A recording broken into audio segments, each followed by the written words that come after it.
I quit, आप लोग इस शब्द का मतलब तो समझते होंगे। आज हमारे देश के रेसलर्स जो प्रोटेस्ट करते करते थक गए, जिन्होंने हमारे देश को ओलंपिक्स में गोल्ड दिलाए थे, आज ऐसी तस्वीरें आ रही हैं रिजाइन देना, अपना पद्मश्री अवार्ड को वापस कर देना। तो मैं आपका ज्यादा वक्त नहीं लूंगा, हम लोग डायरेक्ट मुद्दे पे आएंगे कि ये प्रोटेस्ट कब स्टार्ट हुए और इसके पीछे के रीजंस क्या है। तो इसकी शुरुआत होती है जनवरी 2023 में, जब विनिशा फोगाट को कुछ लड़कियों को कॉल आने लगे कि हमारे नेशनल कैंपेज के अंदर जो माहौल है वो ठीक नहीं है।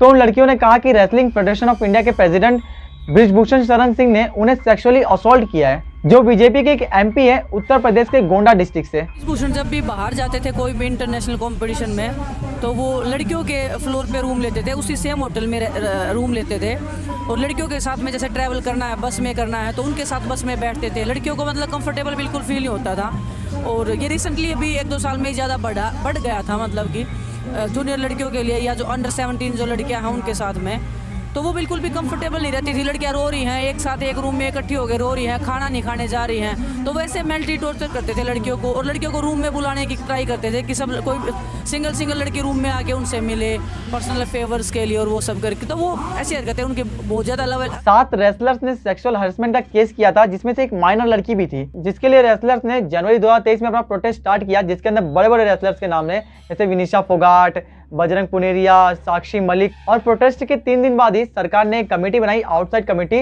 इस चीज की जांच करने के लिए, और खिलाड़ियों को अश्योर किया गया कि 4 हफ्ते के अंदर ही कुछ ना कुछ जरूर बताया जाएगा। लेकिन अप्रैल तक कुछ भी नहीं हुआ। उसके बाद जंतर मंतर पर खिलाड़ियों ने फिर से प्रोटेस्ट करना शुरू किया, और जो पहले उनके प्रोटेस्ट थे जनवरी में, उसमें किसी भी राजनीतिक दल का संबंध नहीं था उसके साथ। लेकिन अप्रैल में जब वो प्रोटेस्ट किया तो उन्होंने साफ कर दिया कि किसी भी दल को उनका समर्थन करना है, बीजेपी, कांग्रेस, कोई भी सरकार हो तो उनका समर्थन कर सकती है। जिससे अप्रैल में ये प्रोटेस्ट फिर से शुरू हुआ और काफी बड़ा हो गया था, जिसकी वजह से ये बात सुप्रीम कोर्ट तक पहुंच गई, और सुप्रीम कोर्ट ने दिल्ली पुलिस को इंस्ट्रक्शन दिए कि वो बृजभूषण सिंह के खिलाफ एफआईआर रजिस्टर करें। और दिल्ली पुलिस ने बृजभूषण सिंह के खिलाफ 2 एफआईआर रजिस्टर किए। पहली तो जो एक माइनर के एलिगेशन के आधार पर रजिस्टर किया गया, और दूसरा जो बची हुई बाकी चीजें थी। और इसके बाद रेसलर्स पे भी बहुत सारे आरोप लगाए गए कि वो कुछ नए नियमों के कारण इस पे प्रोटेस्ट कर रहे हैं। जैसे कि जिन रेसलर्स ने पहले ओलंपिक्स गेम में गोल्ड लाया रहता था, उन्हें डायरेक्ट एंट्री मिल जाती थी, लेकिन नए नियम के अनुसार जिन रेसलर्स ने गोल्ड लाया उन्हें अब डायरेक्ट एंट्री नहीं मिलेगी, उन्हें भी अपने ट्रायल्स देने पड़ेंगे। जो ऐसी बहुत सारी अफवाहें उड़ाई गई कि डायरेक्ट एंट्री के लिए हो रहा है, उनकी कुछ प्रोपेगेंडा है, लेकिन ऐसा कुछ भी नहीं है। क्योंकि देखो,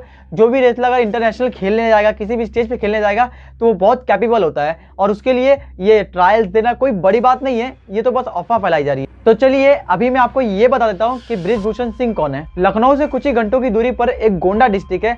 कहा जाता है कि जब भी वहां से ट्रेन भी गुजरती है तो लोग अपनी खिड़कियां बंद कर लेते हैं चोरी के डर से। वहां से 1990 से लेकर 6 बार बृजभूषण सिंह वहां के एमपी बनकर आए हैं। गोंडा के लोकल लोगों का कहना है कि बृजभूषण सिंह इतना पावरफुल है कि वो किसी भी पार्टी से लड़े, सिंबल मैटर नहीं करता, कोई भी सिंबल हो, लोग बृजभूषण सिंह को ही वोट देंगे। 2004 में बीजेपी ने उन्हें बलरामपुर की टिकट दी। गोंडा से घनश्याम शुक्ला नाम के कैंडिडेट को टिकट दी थी, लेकिन कोइंसिडेंट देखिए कि पोलिंग के दिन ही घनश्याम शुक्ला की रोड एक्सीडेंट में मौत हो जाती है, और इस बात पर कि उस समय ये एक्सीडेंट नहीं मर्डर था, आज तक लोगों को शक होता है। और इंडियन एक्सप्रेस के एक इंटरव्यू में बृजभूषण सिंह ने कहा था, किसी पार्टी की उन्हें जरूरत नहीं है, पार्टी को उनकी जरूरत है। सोचिए वो कितना पावरफुल आदमी है, क्योंकि जब भी वो इलेक्शन में खड़ा होता है तो वो जीत जाता है। और उसके खिलाफ कई सारे केसेस हैं, पर कभी किसी फैसला नहीं हुआ, क्योंकि कभी सबूत कम पड़ जाते थे, कभी लोग सामने नहीं आते थे, या तो लोग कभी कोर्ट तक नहीं पहुंच पाते थे। अब आप समझ ही गए होंगे कि ये इंसान कितना पावरफुल है, जिसके सामने अपना जस्टिस सिस्टम भी इतना वीक लगने लगता है। मैंने आपको ये सब इसलिए बताया कि आपको पता चल सके कि इंडियन रेसलर्स किसके खिलाफ करे, वो कितना पावरफुल आदमी है। बृजभूषण सिंह के खिलाफ जो इन्वेस्टिगेशन करने वाली कमेटी थी, ओवरसाइटेड कमेटी, 13 अप्रैल 2023 में उससे एक न्यूज बाहर आई और एक आर्टिकल छपता है कि एक समय पे एक आरोप लगाया गया था बृजभूषण सिंह पर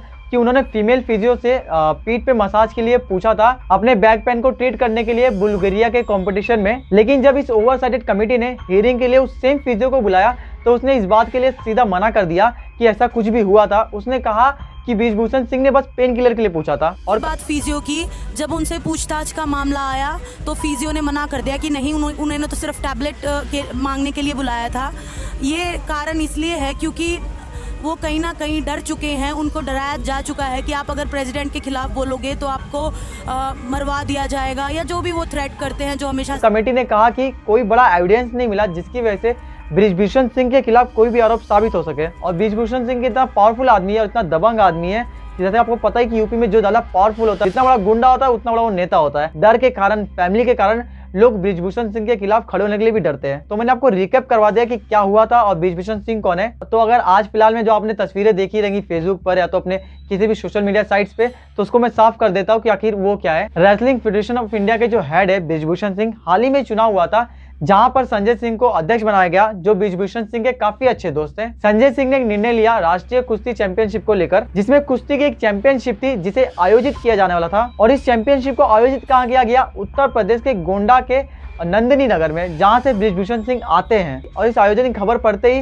रेसलर्स के मन में संकोच पैदा हो गया कि वो ब्रिजभूषण सिंह के इलाके में ब्रिजभूषण सिंह इसमें पॉलिटिक्स करते हैं और इसमें नेपोटिज्म भी लेके चले आते हैं। और संजय सिंह ब्रिजभूषण सिंह के काफी अच्छे दोस्त थे, जिसकी वजह से साक्षी मलिक ने अपना इस्तीफा दे दिया। उन्होंने कहा कि अब कुश्ती नहीं लड़ेंगी।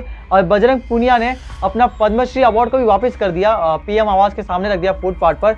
सोचिए, हमारे देश के रेसलर जिन्होंने कभी हमारे देश के लिए गोल्ड लाया था, जो हमारे देश की शान है इंटरनेशनल लेवल पर, आज उन सबको इतना प्रॉब्लम्स हो रही है, जिनके खिलाफ वो प्रोटेस्ट कर रहे हैं उनके खिलाफ कोई एक्शन नहीं लिया जा रहा है। और हमारे रेसलर्स 1 साल से प्रोटेस्ट कर रहे हैं तो भी कोई न्याय नहीं मिला। और WFI के हेड जो पहले ब्रिजभूषण सिंह थे, उनके हटने से भी कोई फर्क नहीं पड़ा। और एक नियम होता है किसी भी चैंपियनशिप को रखने से पहले करीबन 15 दिन से पहले ही इस न्यूज को लाया जाता है मार्केट में कि रेसलर्स अपनी तैयारी कर सके।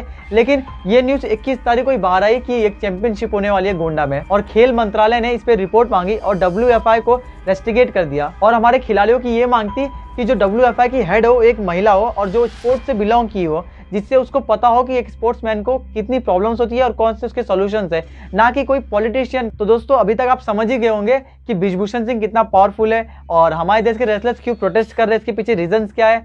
तो थैंक यू दोस्तों वीडियो को पूरा देखने के लिए। और अगर वीडियो अच्छा लगा तो लाइक और सब्सक्राइब कर देना और कमेंट में अपनी राय जरूर मेंशन कर देना।